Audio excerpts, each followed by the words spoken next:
Di sini aku mau bawain sebuah kisah viral di X, sang penunggu di balik jendela. Jadi kisah ini dimulai dari sepasang suami istri bernama Bima dan Dewi. Mereka itu membeli rumah tua yang jaraknya itu lumayan jauh dari kota. Mereka hanya mencari kenyamanan dan mereka juga mendapatkan harga yang murah untuk membeli rumah tersebut. Meskipun mereka membeli rumah yang murah, tetapi rumah tersebut itu sangat amat terawat ya, catnya itu sangat masih bagus, belum terkelupas. Singkat cerita, mereka sudah ada di rumah baru tersebut dan sedang menunggu angkutan barang mereka.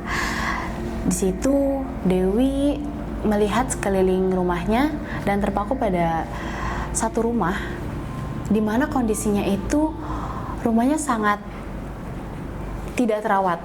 Jadi banyak ilalang-ilalang tumbuh di sekitar rumahnya, lalu kaca-kaca di sana juga pecah, dan dia bisa melihat saking tuanya itu rumah, dia bisa melihat toilet yang berbeda dari rumahnya gitu. Jadi dia tuh di luar gitu toiletnya, dan di depannya itu ada sebuah sumur yang ditutupi dengan bambu yang lapuk. Oke. Di situ Bima berkata, "Akhirnya kita punya rumah sendiri ya, Mah." Dewi hanya membalasnya dengan senyuman dan masih terpaku pada rumah tua tersebut. Dia merasa seperti ada yang sedang memperhatikannya. Tapi Dewi itu mengindahkan hal tersebut dan fokus saja melihat suaminya yang sedang mengangkuti barangnya ke rumah barunya. Setelah barang-barang itu tersimpan rapi, Dewi melihat Bima yang sedang kecapean pun berinisiatif untuk memberikan minuman kepada Bima. Dewi berjalan menuju dapur, di mana dapur itu memiliki kaca atau jendela yang fungsinya itu ketika memasak dibuka gitu, jadi asapnya itu bisa keluar. Tetapi jendela itu langsung terarah ke belakang rumah tua tersebut dan sumur tua yang sudah dia lihat di depan tadi. Di situ Dewi merasa hawa yang sangat amat dingin dan mencekam, tetapi Dewi tidak mengindahkan hal tersebut, lagi-lagi dia tidak mengindahkan hal tersebut dan langsung berjalan ke arah suaminya dan memberikan minuman ke suaminya. Tak terasa 1 minggu pun berlalu, Bima dan Dewi sudah tinggal di rumah baru tersebut. Kini Dewi hanya tinggal sendirian di rumah pada saat siang hari karena Bima sedang bekerja. Di situ, Dewi itu tipe orang yang suka tidur siang. Nah, ketika dia tidur siang, dia tuh merasa terganggu karena ada suara ketukan di balik dapurnya. Ketika dia bangun, dia menggerutu. Siapa sih yang ketuk-ketuk jendela? Dengan perlahan dia keluar kamar lalu berjalan menuju arah dapur, dan dia melihat bahwa jendela dapurnya itu seperti terbuka.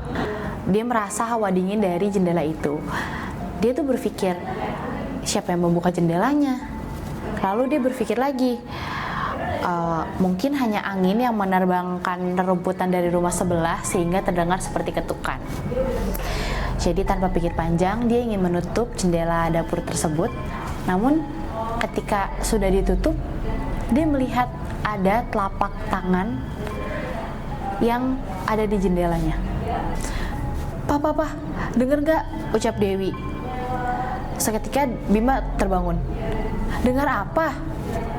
kata Bima. Dewi menjawab, "Suara nyanyian, dan asal suaranya dari rumah sebelah." Bima langsung menghela nafas panjang. Dan karena dia merasa tidak mendengar hal apapun. Akhirnya Bima menarik selimutnya kembali dan berkata, "Mungkin itu cuma suara angin, Mah." Dewi ingin protes, tetapi itu merupakan hal yang tidak ada gunanya. Akhirnya dia memaksakan dirinya untuk tertidur sambil menyalakan lampu kamarnya. Tapi nyanyian itu masih terus berlangsung.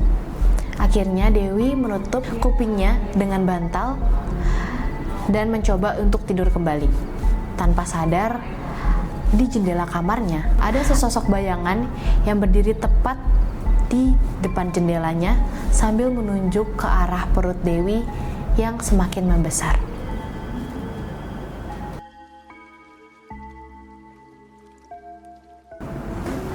Di malam berikutnya, tepat jam 1 malam, Dewi tiba-tiba terbangun dengan nafas yang berat. karena dia baru saja bermimpi aneh. Di mimpinya, Dewi melihat sesuatu yang sedang duduk di atas sumur dan nampak ada perempuan yang duduk dengan rambutnya yang panjang dan terurai sampai tanah. Bajunya putih kusam, bahkan sobek di beberapa bagiannya. Terlihat kedua tangannya seperti sedang menggendong sesuatu di dalam kain hitam di sana. Dewi ingin berteriak, tetapi dia tidak bisa berteriak dan dia tidak bisa bergerak. Namun tubuhnya terasa berat, seperti ada sesuatu yang memaksa tubuhnya untuk tetap diam. Tak lama kemudian, perempuan itu mulai bersenandung.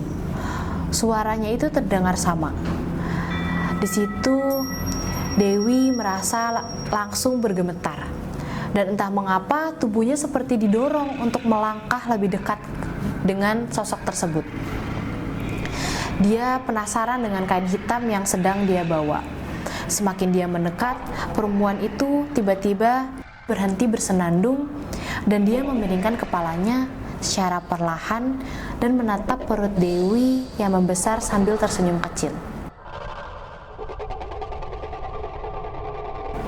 Guys, kisah ini akan kita lanjutkan di episode berikutnya. Jangan lupa kalian like, comment, and subscribe ya guys. Bye-bye.